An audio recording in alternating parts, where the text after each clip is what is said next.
So back with another news video, and I think the best way to start it off with, or the best way to start it off, is that according to reports,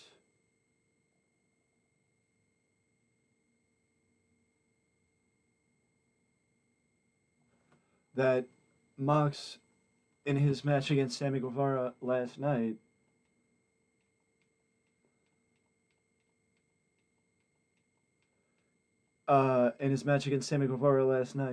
Mox almost lost his ear. Details are a bit hazy, but Renee Paquette, Mox's husband, went on Twitter and said, "Since I had to live through the trauma, I suggest you join me on the emotional turmoil tonight. Watch Rampage and witness my husband's ear clinging for dear life, or clinging on for dear life."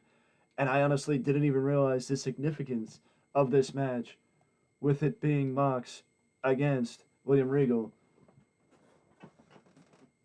because honestly, I really don't pay attention to the created superstars I had downloaded because I just don't really use them. But speaking of AEW news, AEW top producer Double A Arn Anderson will be releasing his autobiography in 2023. I would guess that it is a continuation of, or filling in the years that had not happened yet, following his earlier autobiography from a few years ago, which I only know about because I own the autobiography. But also, speaking of, so that'll be exciting to hear the stories from Double A in his autobiography next year.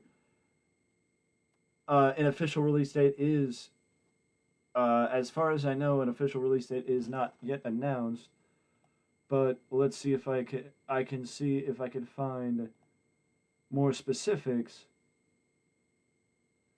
A specific release date is not announced, but it is projected that it is projected to be released in May of 2023. So once more is known about it, because I am a huge Double A fan, always have been, always will be, and once more is known about it, I will be sure to let you guys know about any more information that I find out about the release of this or any other wrestling autobiographies. But speaking of AEW and Ring of Honor more specifically, Ring of Honor just had its largest event of the year, that being Final Battle.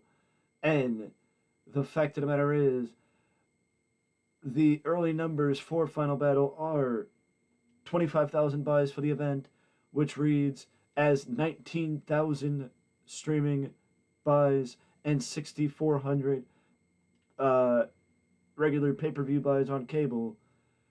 And it will be projected, based on projections, as Mr. Meltzer says, that the first week projections of pay per views are normally lower than the inevitable, meaning we should see higher numbers as the weeks go by.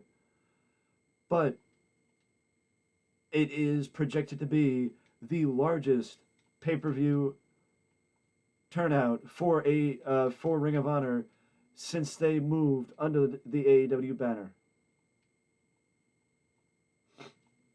So that is a positive step, not just for AEW. I mean, not just for Ring of Honor, but it makes Tony Khan seem like a genius. The one thing that is worth, or one of the things that is worth noting about Final Battle, is that initially Chris Jericho was not supposed to be featured on the program, or was told that they did not want him on the program.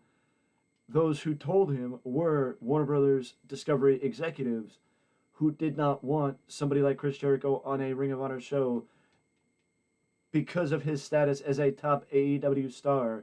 It was not anything against Ring of Honor.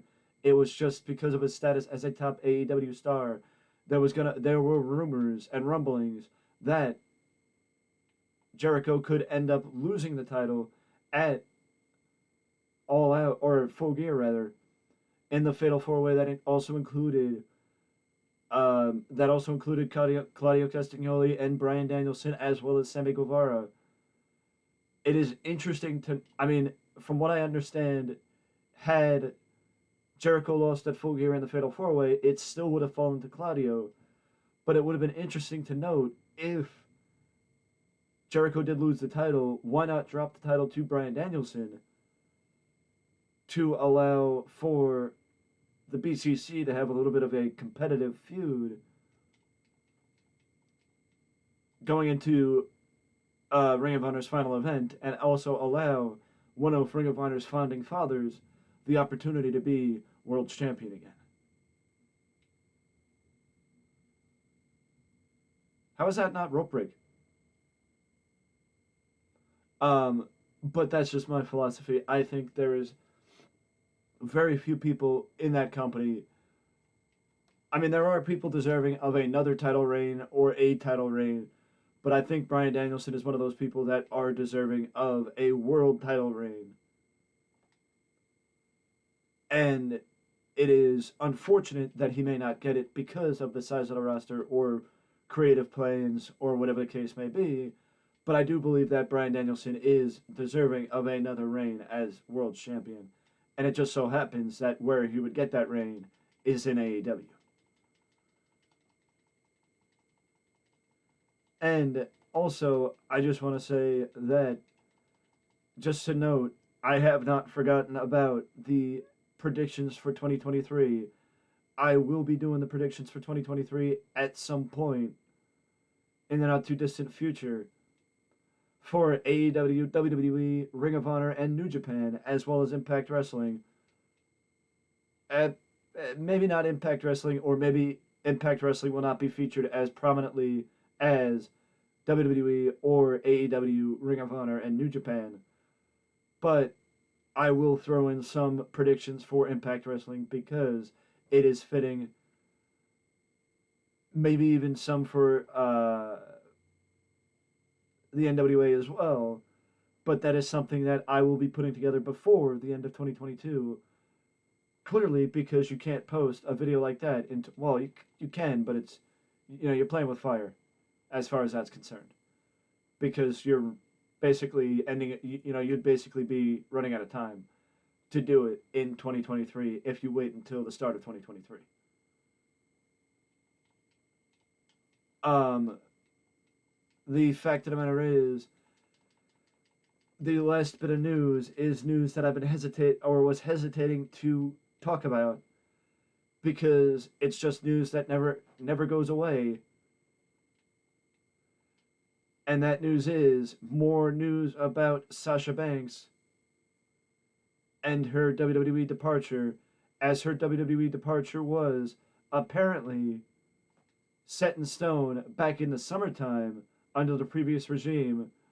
And when Triple H took power, or Triple H, Steph, and Tony Khan, when Triple H, Nick Khan, and Steph took power, it was something that Triple H tried to work on and regain control of because he wanted Sasha back, but they could not agree on the financial terms, and because they could not agree on the financial terms, that is why Sasha Banks remains in the position that she is in.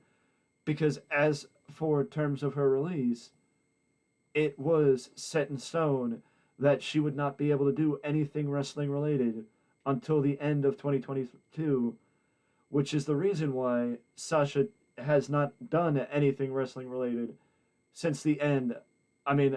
Thus far, as we wrap up 2022,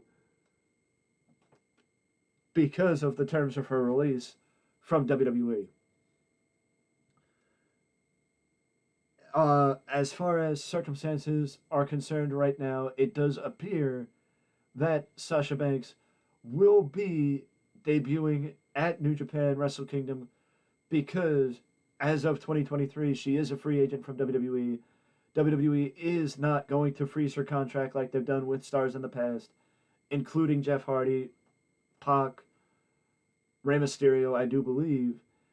And they're not going to do that again with They're not going to do that with Sasha Banks because I think they accepted the fact that they're not going to meet somewhere in the middle. They're not going to compromise, and Sasha is done with WWE. But Sasha Banks will be appearing for New Japan Pro Wrestling, and as I mentioned in a previous video, it is pretty obvious to me that it seems possible that Sasha may end up being a part of New Year's Dash the day after Wrestle Kingdom, because the one thing that is unclear is that she is projected to have one date with Stardom, which is set to be announced on December 29th at their Sumo Hall show on December 29th.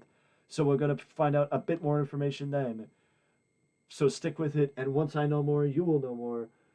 And this is a big coup for New Japan, in my opinion, because of the cross brand appeal that Sasha Banks would bring to the new fledgling IWGP Women's Division.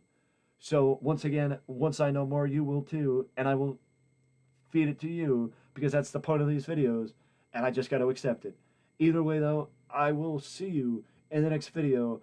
But don't forget before you go to ding dang the notification bell to always know when a new video is up on the channel, and I will see you all in the next one.